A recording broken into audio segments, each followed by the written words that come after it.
Bible is full of stories that we all know and love. But how well do we know them? The answer might surprise you. The Bible you thought you knew is going to dive deep into the exquisite details of the biblical stories that make them fascinating and transforming. In this week's podcast, we will treat the strategic early chapters of 1 Samuel. This narrative features the transition from a priestly ministry to a prophetic ministry in Israel.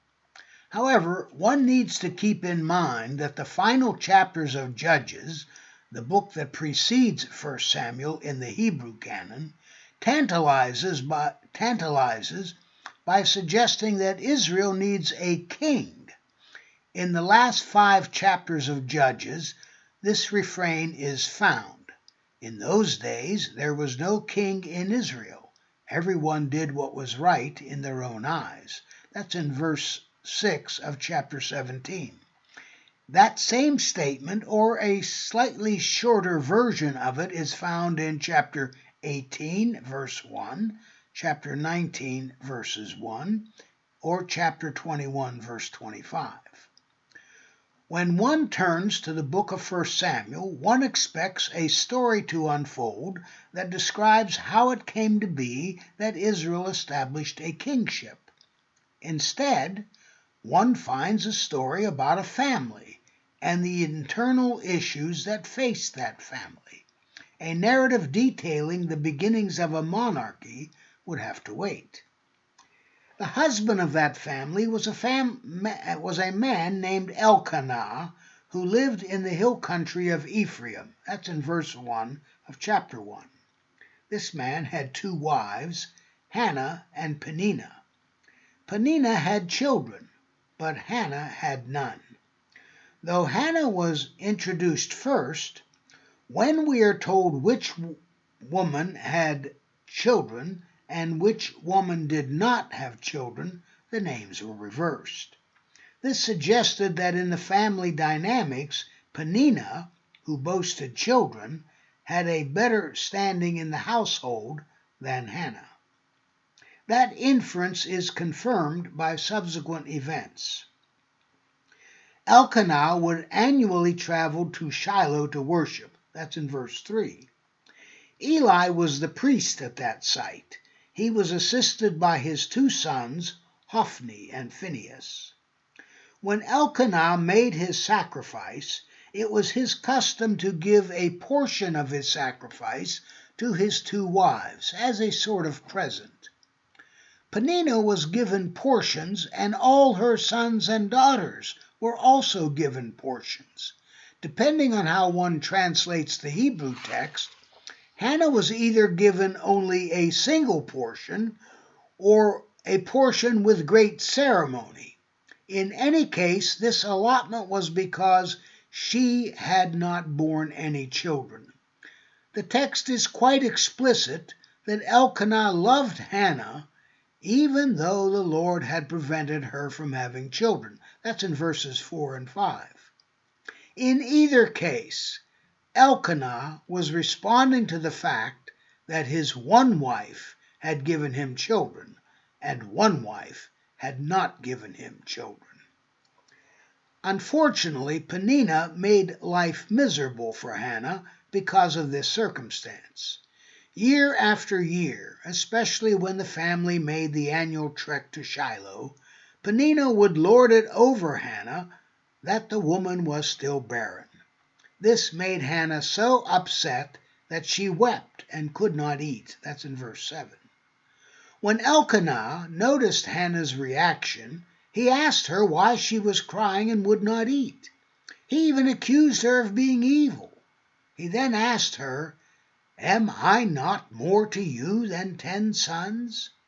If he was attempting to console his wife, he failed miserably. That's in verse 8. His remark came off as completely lacking in empathy. Somehow, Hannah managed to eat and drink a little. Hannah got up and went to where the priest, Eli, was presiding. Eli was on the seat beside the doorpost of the Lord's sanctuary. Hannah was still distressed. She wept as she prayed. That's in verses 9 and 10. But she did more than pray. She also made a vow. She promised that if the Lord saw fit to give her a son, she would give him back to the Lord in perpetuity. Not only that, she promised never to cut his hair, a sign of extreme religious devotion. That's in verse 11. Eli, the priest, could not help but notice Hannah. Hannah had been praying silently, even though she was moving her lips. Eli concluded from this behavior that Hannah had been drinking. He accused her of being drunk and demanded that she put away her wine. That's in verses 12 through 14. In response, Hannah insisted that she had not been drinking. Rather, she was praying in despair. That's in verse 15. She implored Eli not to regard her as some lowlife. She had been merely offering prayers in great anxiety. That's in verses 15 and 16. Eli recovered from his initial assessment, though it does not inspire confidence that he could not tell the difference between a woman who was fervently praying and a woman who was drunk. Nevertheless, once convinced of Hannah's sobriety, he asked God to grant her for whatever she had been praying. Of course, Eli had no idea of the content of Hannah's prayer. Hannah showed some deference to the priest and left. When she took her leave, her mood had changed for the better. That's in verses 17 and 18. After one more service of worship, the family that had visited Shiloh returned home. Once home, almost immediately, due to divine intervention, Hannah got pregnant. She eventually bore a son, whom she named Samuel. Samuel means God hears. Curiously, Hannah said that the name she gave to her son was because she had asked him of the Lord. Yet being asked of the Lord is what Saul's name means. Nevertheless, Hannah now had her son, Samuel. That's in verses 19 and 20. Still, Elkanah made his yearly pilgrimage to Shiloh to sacrifice and pay his vows. That's in verse 21. This time, though, Hannah did not accompany her husband or her rival wife. She had an excuse. She told Elkanah that once Samuel was weaned, she would bring him to Shiloh so that he might appear in the Lord's presence from now on. That's verse 22. Elkanah said something odd in response. He said that Hannah should indeed do as she saw fit, and until the child was weaned. He also added, "Only may the Lord establish his word." That's in verse 23. What word did he have in mind? The Lord had said nothing so far in this story. It turns out that Elkanah's statement was evocative of a similar phrase that is found throughout the Old Testament. About 10 times in the Old Testament, when God confirms the divine word, this is part of a prophetic context. In effect, Elkanah was intimating that Hannah was acting out a prophetic mode of sorts. Before this story ends, we will discover how prescient Elkanah was being. For now, though, Hannah simply stayed home, nursed her son, and began the process of weaning him. That's in verse 23. When Samuel was weaned, she took a present consisting of 3 bulls, an ephah of flour, and a skin of wine, and brought him back to the house of the Lord at Shiloh. That's in verse 24. Of course, the child was quite young. Nevertheless, they slaughtered the bull, even though the Hebrew text that she brought 3 of the animals, and brought the child to Eli the priest. It is not clear who is meant by they slaughtered and they brought.